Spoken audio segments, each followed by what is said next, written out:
Hey everybody, feel free to go in and introduce yourself in the chat while we're waiting to get started here. It'll be about 1 more minute.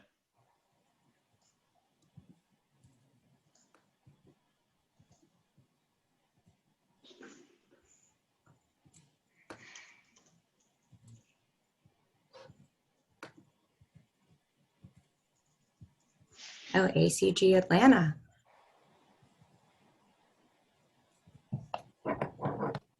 Oh, seriously? Okay. My dog is like kind of snoring right next to me, so that is not anybody else, or it's not Bill. So when I'm talking, Bill's not snoring in the background. Guess I could have kicked her out. That's all right. Okay.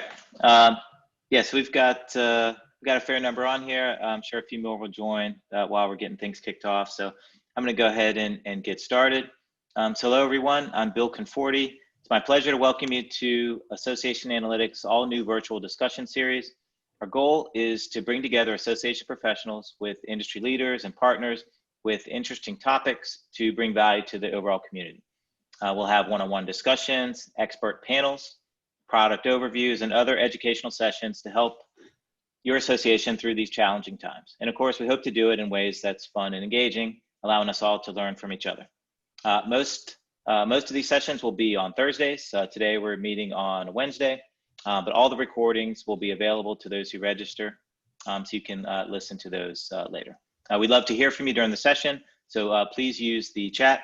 Some of you are already doing that to introduce yourself, connect with others, and also use the Q&A to submit questions to the panel. So today we're going to kick off with an issue that's top of mind to many of us. It's investing now to prepare for the future. So in some ways, right, really all investments are for the future, but the stakes are even higher now, right? With COVID-19 pandemic, it's pushed our associations into spending freezes, and we face declining revenue from our cancellation of our annual conferences, or moving them to virtual, as well as just overall generally slower spending from our members. At the same time, some would argue, and some have on previous webinars that we've hosted, that now is a favorable time for taking calculated risks, right? Or that some strategic investments are so critical or their potential return is so high that they might be considered even during a time where overall spending is quite low. So today we have Dave Jackson from the American Counseling Association, a CFO. He's keeping an eye on every dollar, but at the same time, ACA has made some strategic investments during the pandemic. So Julie Sciullo, she's our CEO. She's going to chat with Dave about this decision process and what led to the decision, as well as the expected outcomes or impacts on the future of ACA. So I'll turn it over to Julie for the introductions. All right, great.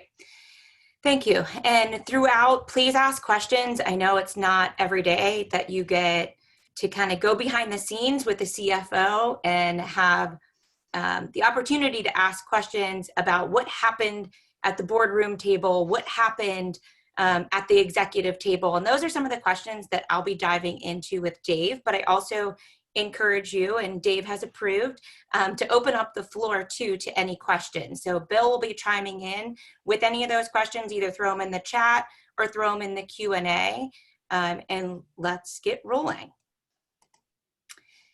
All right, so a little bit of background about where we are in the pandemic. Digital transformation, of course, has been thrown around for a really long time. It has a whole new meaning and certainly a whole new speed to the association space. So really the importance of data and digital, I think everybody's feeling that, everybody knows that, and people are thinking about reinvesting in that. Some people have made that jump and some people are still hesitating. And so that's what Dave's going to share a little bit today, is how they made that jump, what led to their decision making. So who led your digital transformation for your company? This is a little bit of a joke: your CEO, your CTO, your CFO, or COVID-19. And in many cases, COVID has really served as an accelerator to our digital transformation. So before and after moment in digital transformation, I think this will be talked about for years to come, but really thinking about what this means. And the most drastic change in 5 areas. So telecommuting, on-demand food and services. So I think all of us can relate. We're either, consuming these or know somebody who's consuming these. Virtual events, obviously a big one in our space. Data and analytics made the list. So this was a Forbes contributor that put this together, and certainly the cloud. So these are the 5 areas that are making the biggest change, and really will mark in history kind of the before COVID and hopefully after COVID benchmarks. So we'll keep an eye on these too. So how are associations adapting? And I'd love to hear from you guys too. Throw it into the chat on how you guys might be adapting, some of the things you're doing, what you're reinvesting in. Would love to hear more on that. Or if you're just in a complete freeze, if you're moving forward, we do have some groups that are still relying on membership, see their membership numbers even growing based on content they're providing, based on virtual events. They're getting new attendees. So a lot of good things happening in the association space as well. So certainly creating new content and resources for members. That's something I know is big with ACA in kind of the telehealth world, and really focusing on what your members care about right now. Replacing in-person events with virtual events. Of course, this opened up a big opportunity, right? We can now reach a larger audience, and then hopefully we're using that data to really understand how people want to engage with us. Because as we move forward, we're of course going to have events in person again, and we're also going to have virtual events. And we really need to understand our makeup of our audience and who wants to do what, and specifically market to those individuals. Developing new products and services to adapt. This is something that's been really impressive. The association space can be known as slow moving, but I've really seen people be very nimble and quick to pivot and make decisions, to really align their resources with the products and services that are working, or quickly develop ones.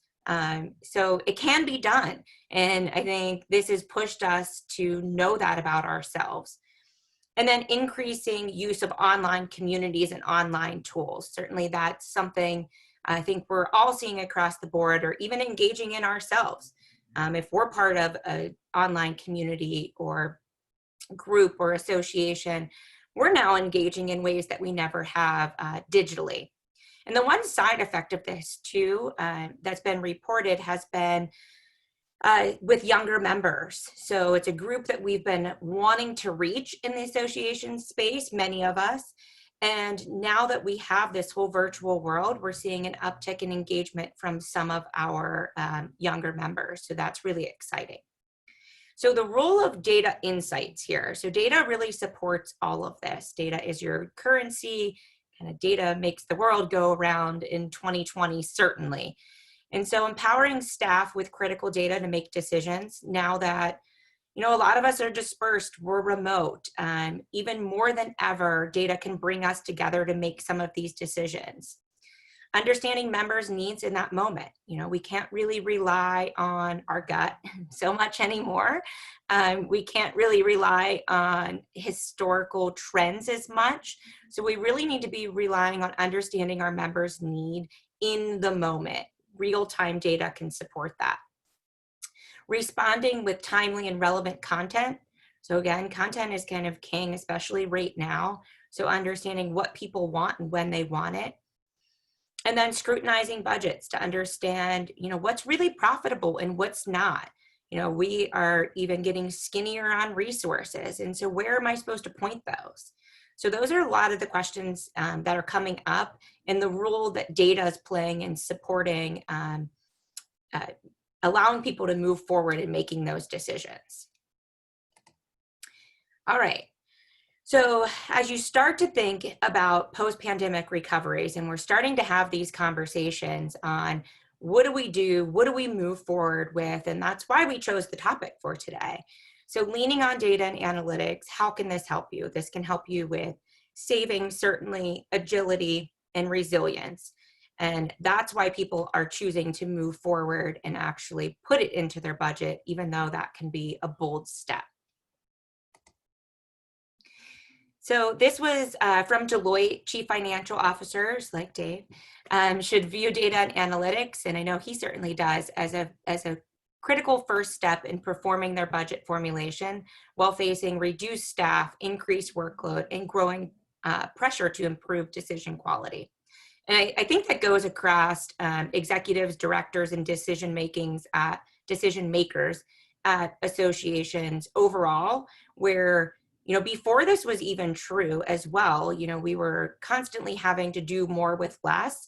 And I think everything that's happened has just made us do this a little bit more. So we now have an increased workload. Maybe we had to reduce our staff size, but we're still expected to make decisions very quickly. And that's where data and analytics can really support you and your organization to move forward and come out of this in a better place. So this just kind of highlights the areas that data and analytics can help, and hopefully you've seen help. I'd love to hear from you guys. Have you done anything with data and analytics since the pandemic, pre-pandemic? And these are the areas that it really focuses on. So even if you're here today to listen to even how do I put together a business case, these are some key points that might help you out. So it certainly reduces manual work. And so again, people are expected to do more with less. Time is everything. That's a resource that is limited for everybody. And so reducing the amount of manual work and redundant work that goes into putting together reports and dashboards is certainly a huge help of data and analytics. You could do more with fewer resources. That's something that's expected of us now. We're under chronic budget constraints, and so knowing where to spend and where to spend our time and money, increased accountability, and then provide enterprise view. And so where we might have looked at things in silos before, we can't or shouldn't be doing that as much anymore. We really need to be looking overall.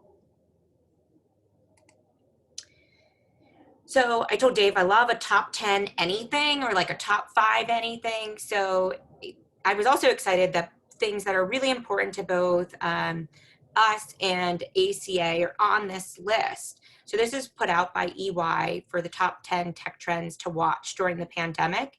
And a lot of these, you'll get your living, you're doing in your everyday. So online shopping and robot deliveries, contactless payments, of course, remote work, that's what a lot of us are still doing now, distance learning. I highlighted the ones that are really important to Dave and I, which are the BI stack that you have in data and analytics, as well as telehealth. You might be experiencing that even in your own personal life. And then online entertainment, so the virtual games we're all playing, or maybe teamwork we're doing virtually. Supply chain 4.0, this gets more into the industrial and manufacturing. 3D printing, I haven't experienced that yet, but I'd like to. And then robotics and drones. So those are the top 10 trends to watch out for during the pandemic. Okay, leading us into our discussion, I wanted to lay what the path for analytic success really looks like. And, even though there were starts and stops at ACA, which Dave will dive into, ultimately, I think this was similar to the path they ultimately took. So looking at data strategy and data governance, we've had plenty of sessions on these two topics alone, where you could dive into exactly what is data governance, how do you implement, what is data strategy. Those are some of the foundational building blocks. And then a data visualization tool like Acumen, like Microsoft Power BI, where you're really getting real-time information and insights in dashboards that are accessible by everyone. And some of the things that support that, certainly implementing onboarding strategies, adoption, like any software or any change management is really important. Having your documentation, building your communities and inside resources, your partner networks, and then connecting it to your overall organizational strategy. All things that we've talked about, and I'm sure many of you on the call have thought about before. All right, so now we're going to dive into our discussion where I'm going to kind of ask Dave some questions, and he's going to share with us how they went through the experience of really reinvesting, why they chose to invest in data and analytics at a time where things might be highly scrutinized or being cut from their budgets. So first, this is a simple one. Dave, do you want to tell us a little bit about your ultimate goal around using data at ACA? Sure. Good afternoon, everyone. My name is Dave Jackson. I am the Chief Financial Officer at ACA. To give a little background of who we are a professional association for professional counselors. So we're an individual-based association.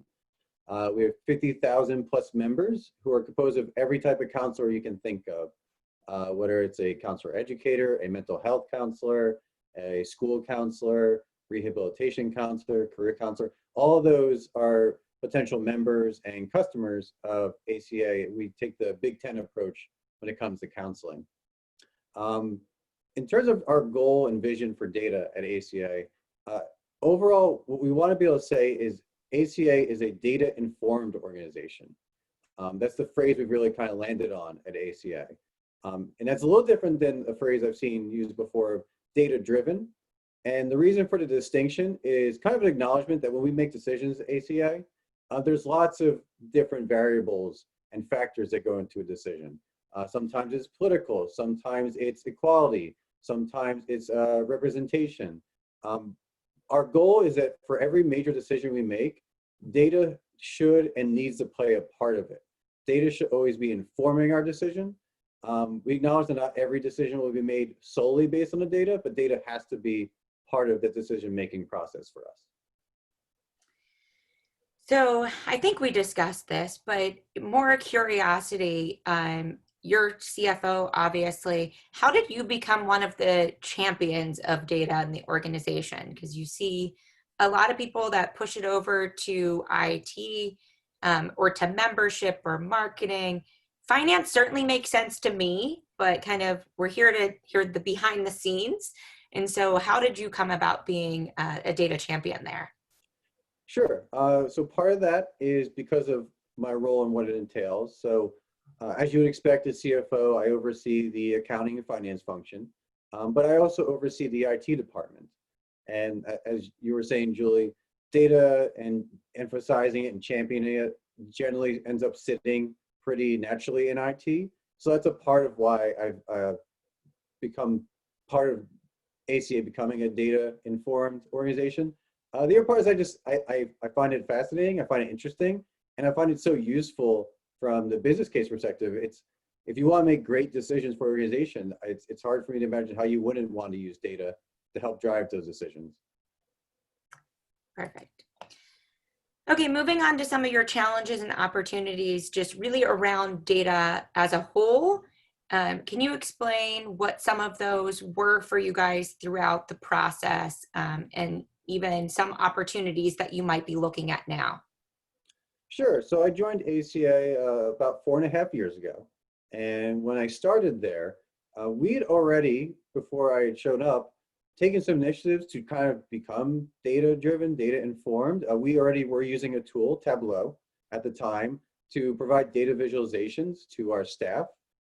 So when I showed up, I was excited, thinking, all right, this is an organization that really cares about data and is using data. What I found out, though, pretty quickly is while we had this tool up and running, it had very little adoption. It confused staff because there was no set data governance guidelines or policies in place for everyone to understand what the data is and what it was saying, and just as importantly, what it's not saying. And it also was driven really in a siloed way at the time. It was driven mostly by our membership department, which of course is incredibly important for an organization like us to be championing and sponsoring this kind of project. But the reality was it was essentially being driven solely from that one perspective. And as a result, it was really providing information dashboards just from one staff member's perspective versus the organization as a whole. And the rest of the company really wasn't using it. It was a lot of time and energy that went into it, but it was being underutilized, and it was just really a missed opportunity. So knowing that after a while, realizing we need to make some changes there, the challenges were, one, realizing that because we've done this once, because we already have this tool and we spent this time and money on it, there's always going to be those people who said, we've done this before, why are we doing it again? What's going to be different? And then also realizing that while there was thankfully a desire in the organization on some level to be using data, there was a desire to skip to the fun parts, get to the really exciting parts, the data visualization and looking at trends and slicing and dicing the data. That's the fun part. That's what we all really want to get to. But there's a lot of foundational work that has to go into that you can't just skip if you want to do this well. And knowing it takes a long time and a lot of patience and effort to get there was another challenge of thinking, how do you get the organization to be okay knowing that we know where we want to go? You thought you were getting there already with this one tool, it didn't work out, but getting everyone to trust that you were going to be able to do it the right way eventually to get what we all at the end of the day want, which is data visualization, being able to use our data to inform the decisions and do our jobs better. Makes a lot of sense. So you touched on this a little bit in some pieces of this, but this was kind of your roadmap going in. I think everybody's roadmap ends up looking something like this, ultimately to get to usually the end goal that you're talking about, real-time dashboards where you can make decisions to move your organization forward. But can you touch on how your roadmap went and some of these components? Sure. So as I mentioned, this process you see in front of you is generally one I would recommend be sequential. Like you do one, then the other, and you build a foundation. We were really excited by the second to last bullet, create dashboards and reports. That's what we all want. Is why we're doing this. But unfortunately, there were times where we got so excited or focused on that we created these dashboards and reports, but didn't do any of that work to making sure that everyone understood what these reports were saying or supposed to be reporting on, or what they meant, or making sure that the data these reports were relying upon was understood, complete, having understanding of how the data was supposed to be governed. So over the last 4.5 years, we've done a lot of jumping and forward, jumping back, realizing that it's great that everyone has that enthusiasm, but you have to have this roadmap and you have to have this map that you're going to do in sequence in order to get to the results that are going to be sustainable and helpful for everyone else. So for example, when I first got there, as I mentioned, we had Tableau reports up. We spent a lot of time kind of trying retrofitting this process into it, where we went back and tried to figure out, okay, how did these different charts, like for example, the great example is member retention, calculating your membership retention. There are a lot of ways you can calculate that. If you think everyone was like, okay, we all know what that means, let's move on. What we realized is the way the charts were showing it and calculating it versus how other departments were calculating or what they thought it meant, there was no common language and common definitions. So we spent some time trying to retrofit. And we also spent some time, because we hadn't done all the groundwork, there was just a general perception at ACA is because the tools weren't reporting what we thought they were, that the data was dirty, would be the phrase. You hear it. The data's, we can't rely on the data, data's not clean. That can mean a lot of things, and usually it's just a vague phrase to say, I don't like or I don't trust this. So you really have to dig into what that really means. And what we had to do really is go back to square one and take the time, getting some consulting help, getting some staff to dedicate their time to doing the data governance work, making sure we as an organization have identified our metrics of what we're even trying to measure, what data do we actually care about that's actually going to move the needle and change our decision making, and then slowly go through this one by one. Even though every now and then, the shiny new objects will come, and we skip a step or two, we always eventually realize, okay, wait, we can't just move forward. We need to do this right. And it's been a long journey to get through there and do it the right way, but we've been making progress over the years to the point now where we are finally near the end of this list. Great. All right, so now that was a little bit of background. Now I want to get into the current decision to invest really in anything right now during the pandemic. I think that's a position a lot of people are in right now are board froze funding or everything's being highly scrutinized. And so I want to talk a little bit about how those discussions went around the executive table for you guys and this is how I made it. We're going to spotlight your analytics project and how it made it through. So getting to that, can you tell us a little bit about the conversations? We'll start with around the executive table first. And how did those conversations go? How did you get the buy-in from the other executives, from your peers? Sure, it's a great question, and it's one where, while we might initially frame the question about how we decided to make this decision during a pandemic and a recession, the reality is this is a pretty long story and a long tail project that we've been building towards and thinking about for a long time at ACA. And that made a big difference when it came to making the decision to partner up with Association Analytics more recently. For years, as I said, there was a desire overall at ACA to use data at the staff and management level. You can look at different quotes from interviews our CEO, Richard Yep, has given throughout the years. He's emphasized multiple times how important data is to associations and ACA more specifically. So that the tone at the top has been there. The desire and emphasis on data has been there. And over the years, as we brought in more staff, it's been an important quality that we've been adding, is making sure they were interested in data. They wanted to be more data informed, data driven. They wanted to use data and were more open to decision making that way. So that's been a long thing that we've been focusing on and thinking about for years now. And as I said, we've really, while making some jumps ahead and having to jump back every now and then, this has been a multi-year focus on doing the groundwork, doing the foundational work of becoming data informed, that for years we've been building towards and spending time, money, and investing in to make sure we were prepared long-term to do the things we wanted to with data. And when it came to time to make a decision about, do we now invest the time and resources to create a data warehouse, use a data warehouse, to create all these dashboards and visualizations and make them accessible to our staff.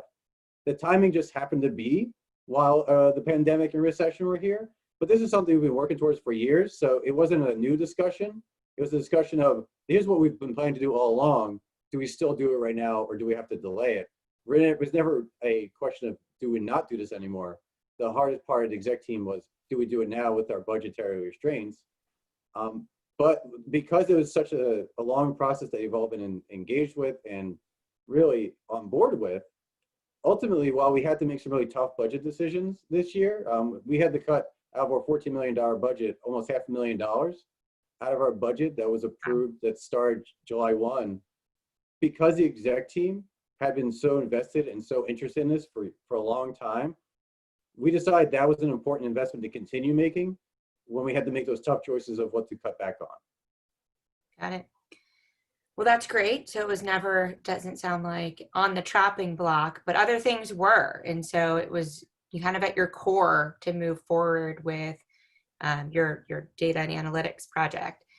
And kind of going along with this, so now you step into the boardroom. So you have approval and kind of everybody's buy-in from the executive staff.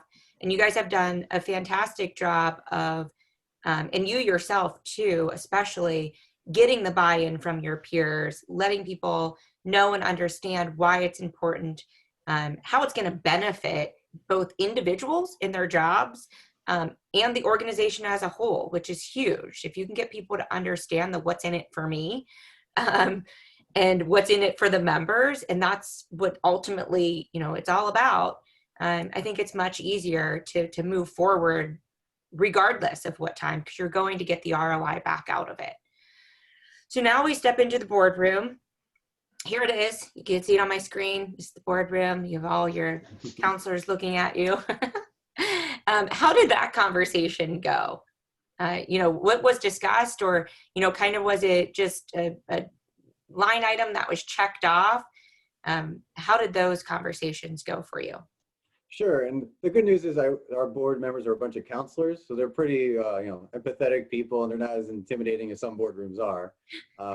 With that said, much like I was mentioning at the management and staff level, we've also been talking about data for years with our board and getting them to know how important it is and how much we think we need to invest in it and rely on it in order to make the right decisions. And the good news is they've been pretty open to it and also interested in it. I don't think there's a single board meeting I can think of where someone didn't say, we'd love to see data on what our members think about X, or what are our members doing, or are they interested in this so-and-so topic. So they're curious. The good news is they're curious to learn about our members and what they're interested in and what they're doing as well. One big step that I think helped us prepare for this moment is about 2 years ago, as we were making efforts to clean up our data at ACA, we realized that it was a little vague and nebulous about, hey, are we really making progress in cleaning up our data? How do we measure that? So we went through the exercise of getting a data health score and using an outside consultant, ORI. They kind of evaluate our member database on a bunch of key contact and demographic fields and came up with a score of here's how healthy your database is. And from there, that actually became a KPI that our board eventually accepted as one of the ways we're going to measure success for ACA as an organization. So they bought into the idea that this was important and something we should measure, and that we would be held accountable by the board in terms of, are we doing the right things? Are we meeting our goals at ACA by improving that health score? So that alone got some buy-in on that data is important at ACA and something worth investing in. So with that in the background and leading up to the decision, ultimately the investment in further data analysis, strengthening our use of data, was just one line item of many for our board to review, but it wasn't one that when it came to make decisions about what to cut and what to limit our spend on, that even came up from any board member as, hey, have we thought about just not paying, investing money in this year? It wasn't even something that came up. Got it. And so along the lines with KPIs and what your board's looking at, have you guys established yet KPIs for success going forward? So I know you were looking at data quality and achieving that number. Are you tying it directly to revenue or directly to retention? Or how are you going to continue to, give the board metrics on success of this project? Yeah, so right now we're still in the process of identifying our KPIs for our current fiscal year, which we're 3 months into. Yeah. As you can imagine, with all the changes that have unexpectedly hit us in the last 6 months, our board has taken a pause on trying to say, here's how we're going to evaluate you this fiscal year, because there's so much that's still unknown. Just for one example, we were planning to have our annual conference in Orlando this coming March. Just a week or two ago, we announced that's now going to be a virtual conference. So what we typically would be measuring for success in terms of attendees for our in-person meeting, now we're reevaluating, okay, what is our expectations for this in-person event, which is something ACA has never done before. So we're really thinking about all the different changes that we're expecting in the coming months and really years for ACA to start measuring success. But the good news is they're still committed to the idea of having a scorecard, which is metrics based, that of course data will help inform and help fill out. So we can say, yes, we're making progress in these different areas and strategic priorities that are important to ACA, or we're not. So there's still a lot to be decided about what success looks like, but at the end of the day, they're still committed to using data to measure that. Makes a lot of sense. So along with that, other outcomes. So I think you have taken a look, of course, and been paying really close attention since the pandemic started on where your numbers are going and what's moving and perhaps maybe why. Can you share some of that with us? Sure. So as I'm sure pretty much all associations have, when the pandemic and recession first started, we started preparing for the worst. And when we came up with our budget, we used a lot of assumptions of things declining. We thought membership would go down, book sales would go down, any revenue source. We just went in going, all right, let's just prepare for the worst and hope for the best and try to adjust from there. I'm happy to say so far, since the pandemic started, our membership has actually increased every single month, which is pretty startling considering the year before that, our membership was pretty much stable at best. It was going up one month, going down the next.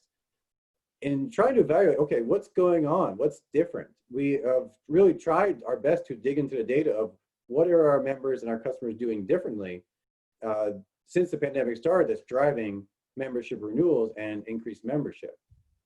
There's a few different things the data has shown for us. One of the things we did as soon as everyone started quarantining and everyone had to start, doing everything from a distance, that had a major impact on professional counselors. They're a industry and a profession that, as you might expect, naturally loves to be in person when providing therapy. And also based on state rules and laws, they sometimes were required to only provide it in person. There were many states that previously wouldn't even allow you to provide therapy anything but in person. So remote or telehealth wasn't even an option before this all started. Thankfully, pretty much every state in America eventually put in some emergency declarations saying, providing the flexibility to provide telehealth. But for many of our counselors, they had never done it before. It was brand new. They didn't know the rules, the laws. They didn't know how to do it effectively. So we changed our content strategy and focus on making sure we can educate counselors on the laws around it, as well as how to do it well. And so we created a lot of new content around that. And we've seen a big influx of attention on our courses, online courses, of course, on that topic, as well as our websites and our resources on that specific area. And we've seen just a huge increase in traffic from that I think has trickled into a lot more attention to ACA and eventually an increase in our membership. So that's great news. I think we have other people, I think, starting to realize that their membership is holding steady, maybe slower to renew. Anybody in the audience that wants to share, put in the chat, if you've seen an increase or a decline in membership. It's always, good for other people to hear and relate to, and even you can get together offline and talk about some of the things that maybe have worked and haven't worked around your strategies.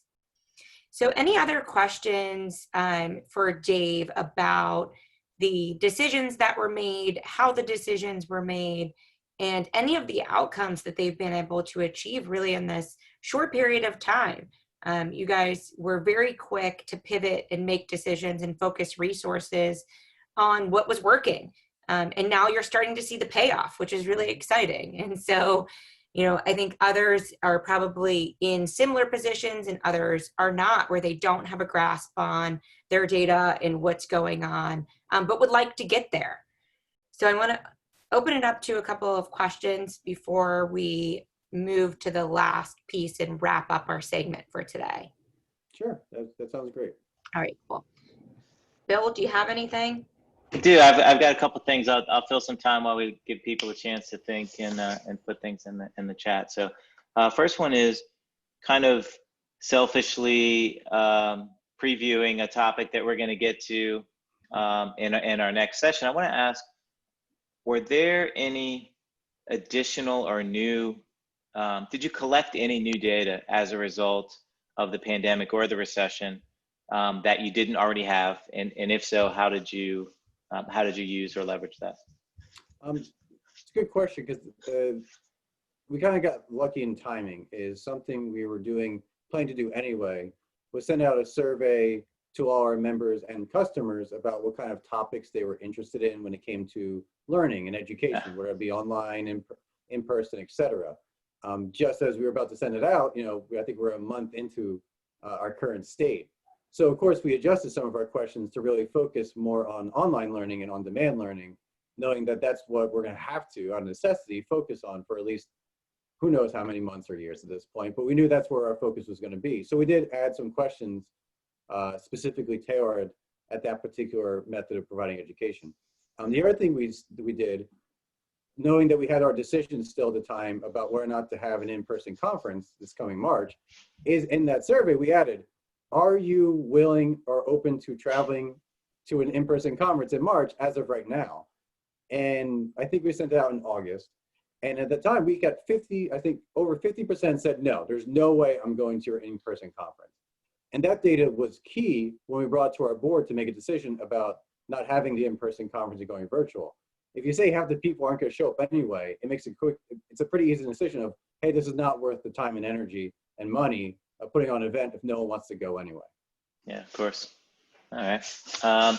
Good. Okay. And so the other thing is, if I'm, one of the audience members here, I'm one of the things I might think, I don't know if anyone's thinking this, is that, well, Dave, easy for you because you're the CFO, right? And you have access to the board, you talk to them all the time. What if I'm a staff member and I feel strongly about something, that is on the chopping block, or maybe it's been sort of already decided that it's, that there can't be any further investment in right now.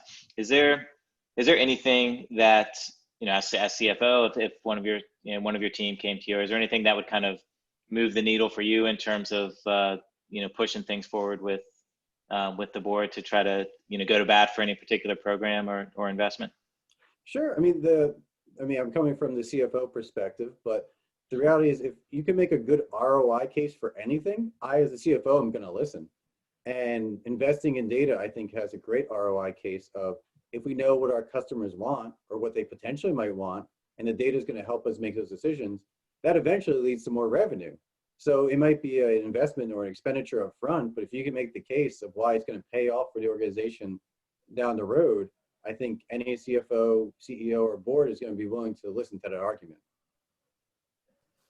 Agreed. All right, get to work, everybody. Yeah, I would say I like that one. I mean, ultimately, come to the table with some data to support why your manager, why your board, why your executives should support your project, right? I mean, I don't want to say data is the answer to everything, because of course I'm going to say that. But if Dave said it first, if you have data to support something, people are more likely to listen and actually look at it and perhaps move it forward.